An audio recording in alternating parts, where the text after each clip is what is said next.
Today we talk about the importance of injections. Where, when, and is the timing need to be perfect? I'm Dr. Mark Amos, and this is Taco Bout Fertility Tuesday.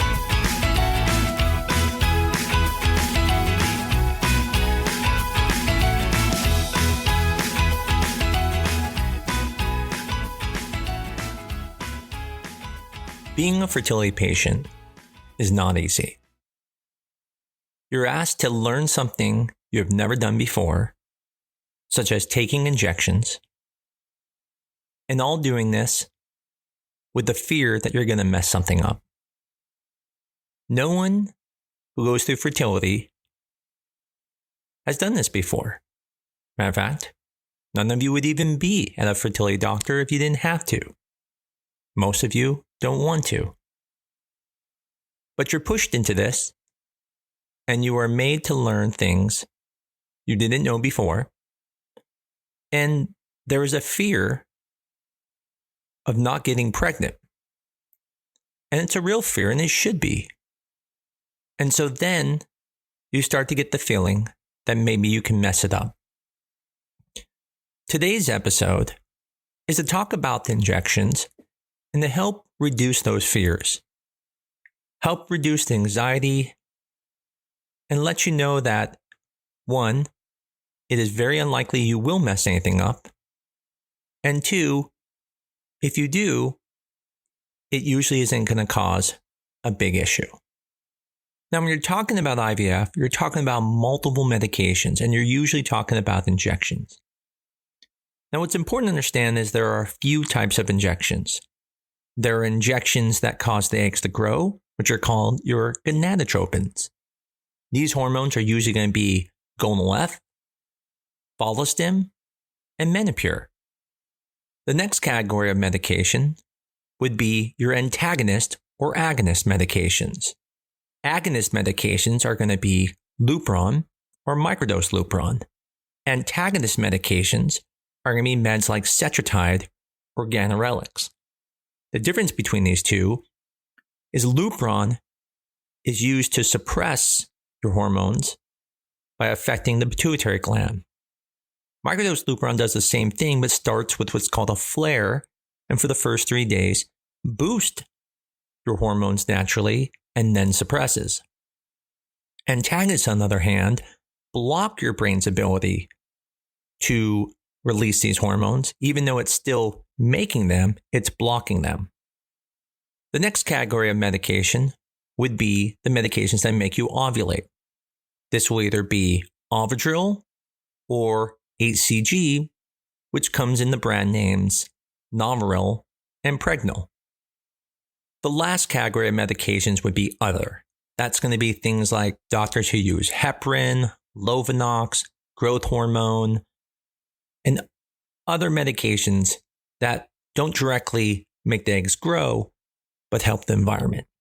The reason it's important to break it up into categories is because each category has a different timing, and being late can affect them differently. So, for example, gonadotropins such as gonal-F and follistim and menopur don't directly make the eggs grow immediately, but usually do over the next day. And so having the dosage off by, let's say, a few hours is really not going to affect anything as long as you don't miss the dose. Even if you did miss a dose, you're talking about a small fraction of hormone in the big picture. So over a cycle, let's say you're doing 300 units of gonadotropins, and you accidentally take half a shot, or you take double the shot, or forget to take the shot, you're still talking about 10% or less of the total medication you're going to take, and it's not going to have that big of an impact, especially when you're talking about when the impact happens. If something goes wrong in the very beginning and you take too little, that's when you're recruiting eggs. It might have a slightly bigger impact. Versus at the end, when the eggs are already growing and you're just helping them mature, it probably won't have as much impact. But in the end, missing one dose is never going to have that large of an impact. But obviously still try not to do that.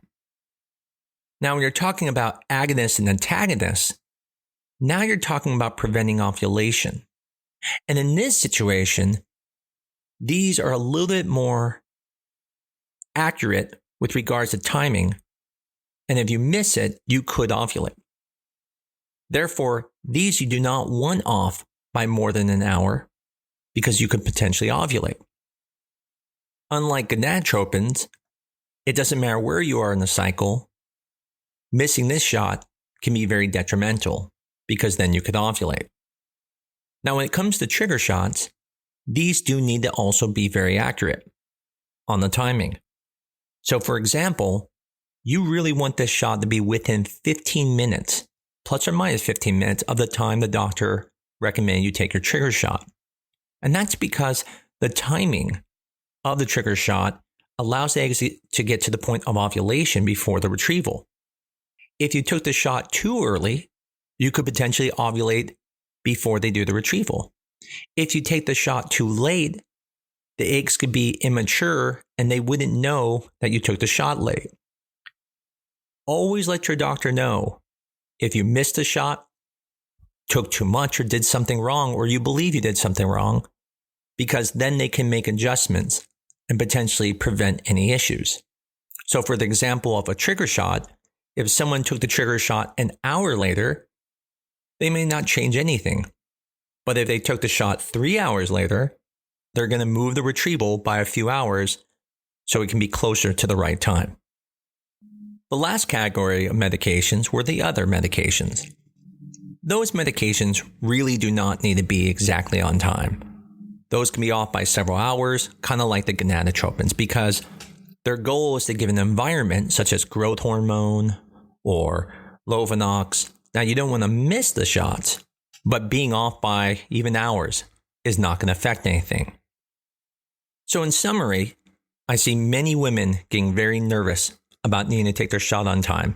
I've literally gone into rooms to go do an ultrasound, and they have all their stuff out and they're taking. They say, I have to take it exactly at 8 o'clock. And I explain to them, no, you can take the shot after the appointment. It's perfectly fine. But I understand that because, again, you have never been trained to do this. And so I understand that. But now you know, if we're talking about gonadotropins, you can be off by hours and be fine. That's going to be Golden-F, Follistim, and Menopur. If you're talking about antagonists or agonists such as Lupron, microdose Lupron, and Ganirelix and Cetrotide, you really want to be within an hour of the time you were supposed to take the shot. Again, it doesn't need to be exactly on time, just within that hour.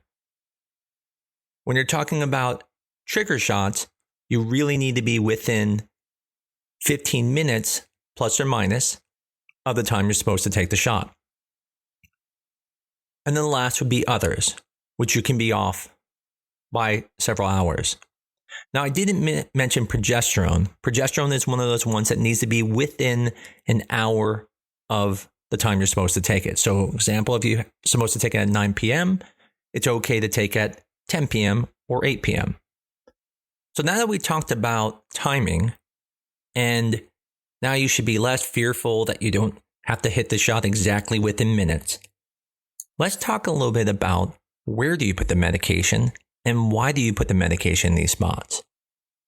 Most of the medications, when you talk about Lupron, microdose Lupron, Golden-F, Follistim, Menopur, Ganirelix, Cetrotide, and growth hormone, are going to be in the subcutaneous tissue. The subcutaneous tissue is the tissue right under the skin, which is a fatty layer that has a vascular supply. And when you inject the medication into that, it will be absorbed over time. When doing the subcutaneous shot, you'll take the needle and place it at 90 degrees to the skin. And that's because the subcutaneous layer is not that deep, so you can go directly 90 degrees into it. There are many places you can give this shot. You can give it in the abdomen. You can give it in the upper arm. You can also give it in the legs. But in all situations, you're grabbing the skin and then give an injection. So you are putting the injection to the subcutaneous tissue. It is not a muscle shot. I recommend using the stomach.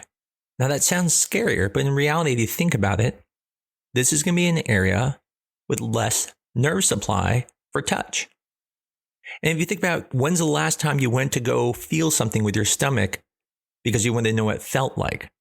Probably never, because that's not an area really made for that. But the back of your arms and your legs do have more nerve sensors for touch. And so it could hurt a little bit more in those areas. But again, we're talking a small difference.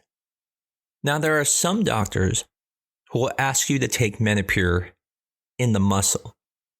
And although there is not only evidence to not support this, even the manufacturer does not recommend this. However, there are some doctors who believe that some people will not get the needle deep enough, and so they get concerned and ask people to take it with a longer needle into the muscle. Now, I'm never going to tell you not to do something your doctor recommends, but I do think you have the right to know that not only is it not supported, but even studies have shown it does not benefit you over going to the subcutaneous tissue. Keep in mind, this is only with regards to meds that are supposed to be subcutaneous. Meds that are supposed to be in the muscle still need to be in the muscle. The two common medications that are given in the muscle are going to be progesterone in oil and HCG trigger shots. Usually when we're talking about a muscle shot, we're going to recommend doing in the gluteus, which is the buttocks. Now, you'll think, well, wait a second, I see people always doing muscle shots in my deltoid. Why can't we do it there? The main reason behind this is because the amount of oil you are taking is a large amount. And the deltoid is usually not that big of a muscle in women. And so you could be putting too much fluid in that area. And so with the buttocks, there is more area that we can work with. And that's the reason why we recommend it there. If you're taking a very small dose or a single dose, you can technically do it in the deltoid, which is the around the shoulder area, but we do prefer in the buttocks. One common thing people will notice is that when they take the meds such as Goldenleft and Follistim, there is no stinging and it goes very smoothly. Yet when they try meds like Menopur or meds like Cetrotide or Ganirelix, they'll get some irritation and sometimes even some inflammation. Now, you don't need to be worried about that because that is normal. But the question is why? What's so different about these medications? And it really comes down to a couple things. With the Menopur, it's impurities. Menopur comes from menopausal women. It's not as pure as Goldenleft and Follistim. Ganirelix and Cetrotide have characteristics that irritate the skin, and that can cause some discomfort. But as long as it doesn't become severely red or you develop fevers, it is likely normal, and I would just recommend you let your nurse or doctor know. In the end, the most important part of this is to help alleviate fears. Now, the medication you want to make sure you are the most accurate on is going to be your trigger shot. Again, think of the time that you're supposed to take it within plus or minus 15 minutes. When it comes to Ganirelix and Cetrotide, you want that to be plus or minus 30 minutes from the time, so that hour window. And when it comes to Goldenleft and Follistim and Menopur, you can be off within hours and nothing's going to go wrong. But more important, as we mentioned from beginning, it's almost impossible to mess things up because over a period of 10 days, you are taking thousands of units of medications. Missing one small portion is not going to cause a major issue when it comes to Goldenleft and Follistim and Menopur. The other meds are different, and we talked about that. But for these meds, you don't have to make sure at 8 o'clock you take the med. You can take it at 8:15 or 8:30 and everything will be fine. At our clinic, we have people make mistakes too. And we could easily say, well, it was their fault. They messed up. And it's true. They did mess up. But whenever that happens, I actually look to ourselves and say, we messed up because it was our job to teach him it well. It was our job to explain things. And so the most important thing when going through IVF is make sure you understand everything. And if you don't, use the resources to help and ask your nurses and doctors. In the end, remember, it's very difficult to mess this up. So take a deep breath and know you're doing great.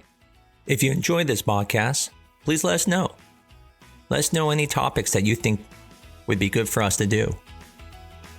One of the best ways to let us know that you like this podcast is to review us at Apple Podcasts, Google Podcasts, or wherever you listen to this podcast. That helps other people know about the podcast and helps spread the word. I hope you enjoyed this podcast. I look forward to talking to you again next week on Taco Bout Fertility Tuesday.